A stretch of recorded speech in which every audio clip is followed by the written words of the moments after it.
gente, lindíssimo. As aves vão pousar nas árvores. É um terreno onde floresce todo tipo de flor, com perfume. As borboletas, elas voam sobre as flores. Entendeu? Então, esse é um terreno, tá? No outro terreno, imagine um terreno do lado. É um terreno abandonado, sem qualquer cuidado. Onde o mato cresce, onde as pessoas descarregam o lixo nele. Ali nesse terreno, ele tem um cultivo imenso de vermes.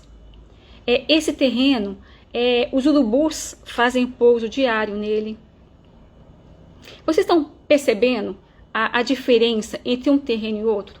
Esse outro terreno nem cercado ele é. Tá? Então a diferença deles é nítida. E vejam bem, esses dois terrenos são idênticos. Sujeitos ao mesmo clima, à mesma condição ambiental. A diferença neles é imensa. Agora, por que tanta diferença? Porque um terreno foi planejado e é cuidado. O outro terreno, não. E esse terreno somos nós, gente. Este terreno é a diferença entre esses dois terrenos, são exatamente a diferença entre uma pessoa virtuosa e uma pessoa não virtuosa. Porque as virtudes, elas estão no contraponto dos vícios. Então, ou você é uma pessoa virtuosa e que você atrai para si luz, né? Você atrai para você naturalmente as coisas boas, porque você reage naturalmente de forma boa, de forma honesta, de forma virtuosa, ou você não é nada disso, ou você deixa a vida levar, né? Mas é aquela biruta de aeroporto, onde o vento toca e é o vento que conduz, não importa que lado que seja, tá? Então, você, sendo uma pessoa virtuosa, você toma as rédeas da sua própria vida. Você não sendo uma pessoa virtuosa, a vida decide por você. E quando eu digo a vida, gente, eu digo as pessoas passam a ter a chave da sua vida. Eu digo o mundo passa a te levantar ou te derrubar. Então, você fica numa vulnerabilidade, você não vai para frente. O edifício da sua vida ele não é erguido de forma correta. Entende? Então, essa é a diferença entre uma pessoa virtuosa ou não. A Bíblia, né, em Provérbios, ela nos fala que a pessoa virtuosa ela é mais valiosa do que esmeralda, do que rubi, do que todas as pedras preciosas. E por quê? Sabem por que a Bíblia fala isso? Porque a mulher virtuosa edifica. Ela é luz. Ela dá vida em tudo. Gente, a mulher virtuosa, ela transforma a casa em lar. Ela transforma um homem em varão. Ela é o pilar sobre o qual se ergue o edifício da família dela. Essa é a diferença. Vocês estão conseguindo compreender? Então, mas afinal, o que são virtudes? Gente, virtude são a base da formação do caráter e do desenvolvimento da nossa personalidade. Tá? Elas são tão importantes, para vocês terem uma ideia, que quando acontece um processo de canonização, né, de algum santo, a primeira coisa que a igreja avalia é a qualidade das virtudes desse possível santo. Vejam a importância das virtudes para a vida humana, né? Então, as virtudes são os maiores bens humanos. É um dos maiores. A virtude é um dos maiores bens humanos que nós temos, tá? Elas são hábitos estáveis. O que são hábitos estáveis? São atitudes firmes, são atitudes habituais. Por exemplo, se alguém chegar perto de mim e me insultar, se eu sou uma pessoa virtuosa, eu não vou responder na mesma medida. Eu não vou responder insulto com insulto. Vocês entendem? Eu vou responder de uma outra forma. A minha resposta vai definir se eu sou uma pessoa virtuosa ou não. Então, as virtudes são atitudes firmes habituais, né? Ou seja, são perfeições da inteligência e da vontade. A virtude, gente, é um predicado da alma, tá? A nossa alma, ela é constituída de vários fatores. Então, por exemplo, um predicado da alma é a inteligência e a vontade. A virtude é um ato de escolha da inteligência e da vontade. Eu vou explicar melhor para vocês. Só responder uma pergunta aqui. Deixa eu ver quem perguntou, gente. Peraí. Estão perguntando aqui se tem um público específico de mulheres. Não, são para todas as mulheres. São para adolescentes, mulheres adultas. Eu não falo crianças porque não tem essa percepção de conseguir compreender esse tema, tá? Mas são para todas nós, porque todas somos chamadas à santidade. Então, quando eu falo virtudes são hábitos estáveis, são hábitos que naturalmente saem da gente, tá? E que fluem, né, naturalmente, são hábitos bons, tá? O que eu quero dizer é que elas não são tendências instintivas, por exemplo, como temperamento, né? Tem pessoas que são coléricas, tá? Então, elas se deixam levar pelo temperamento. Então, as virtudes, elas não são assim. Elas não são instintivas, elas são plantadas, tá? As virtudes, elas precisam ser ganhadas, adquiridas com esforço, com muito esforço, e com empenho, e com constância, né? Então, por isso nós chamamos as virtudes de virtudes adquiridas, porque elas não nascem com a gente. Elas também não nascem feitas, elas não nascem prontas, né? Ela nasce e tem que ser cultivada como tudo que é difícil, como tudo que é bom, como tudo que requer esforço. Por exemplo, um médico, um professor, um pesquisador. Ninguém nasce médico, ninguém nasce professor. Ele tem que adquirir conhecimento, estudo para se tornar um médico, um professor, um pesquisador. Vocês concordam? A virtude é a mesma coisa. Vai requerer o nosso esforço, tá? Mas são elas, gente, que regulam os nossos hábitos, elas ordenam as nossas paixões, elas nos guiam de acordo com a razão e com a fé. Nem só razão, nem só fé. As virtudes, elas trazem a força sobrenatural da fé e a força da luz natural da razão. Por isso elas são tão importantes. E as virtudes também, gente, estão diretamente ligadas à nossa realização. Cristo já havia falado isso, né? Cristo, em vários momentos na Bíblia, ele nos diz que a nossa realização é responsabilidade nossa. E a gente só consegue se realizar se a gente tiver virtude. Caso contrário, a gente não consegue.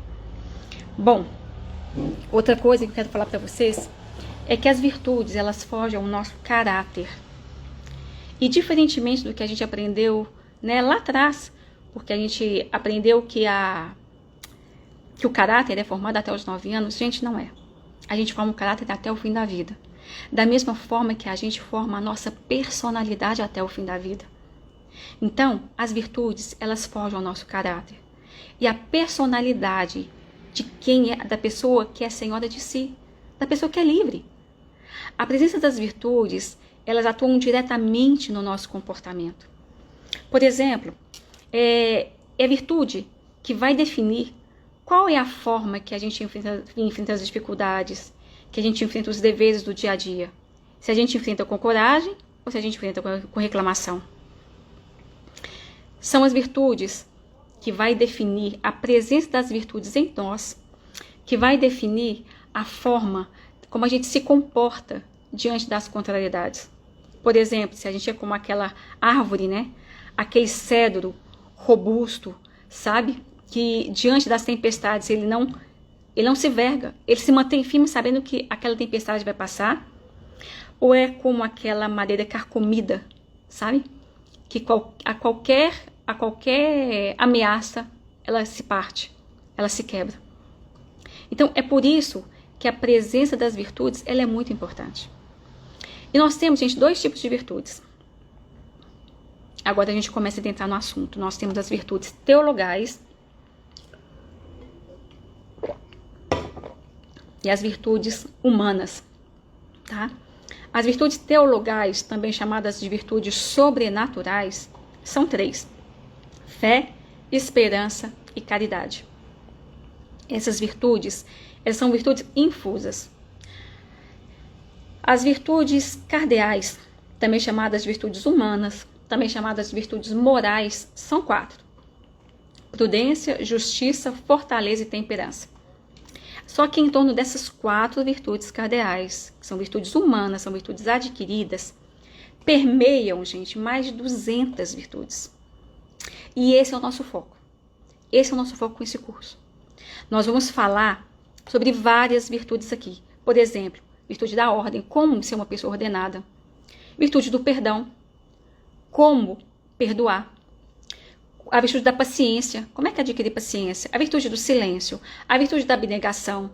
Tem várias virtudes que permeiam essas 4. E virtudes que são fundamentais para a gente, senão a vida não anda.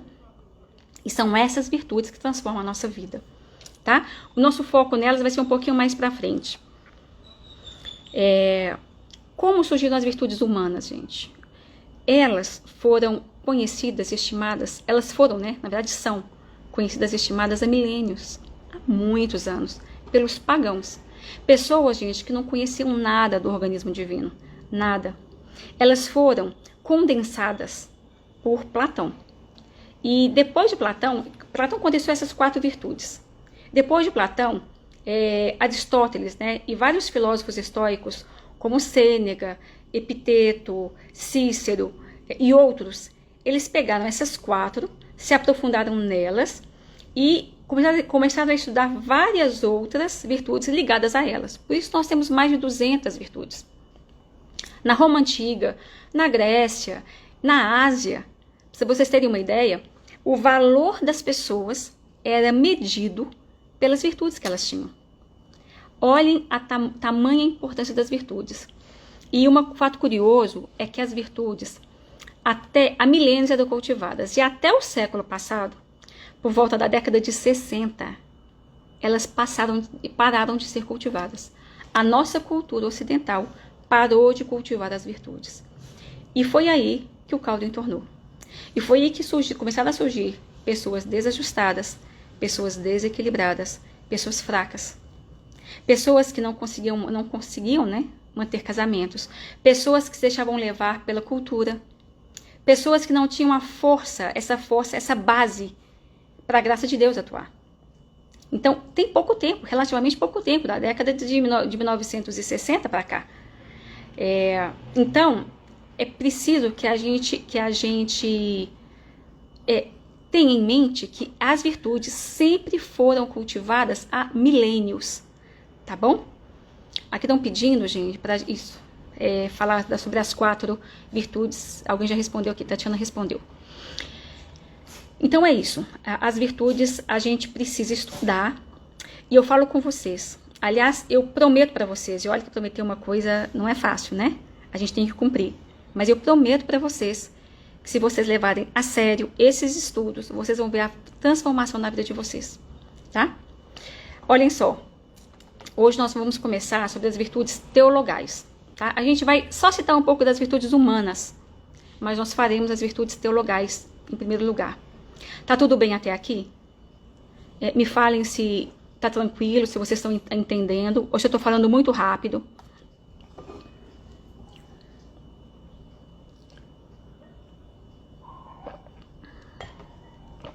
Tá tudo bem? Posso continuar? Então vamos lá. Olhem só, gente. As virtudes teologais. Tá, vou falar um pouco mais devagar, Josi. Vamos começar pelas virtudes teologais, tá bom? As virtudes teologais ou virtudes sobrenaturais. Por que sobrenaturais? Porque é Deus que dá. Gente, é a gente pedir para Deus. É Ele quem dá. Eu vou cultivar, mas é Ele quem dá. A diferença entre as virtudes, por exemplo, humanas, se eu falar assim,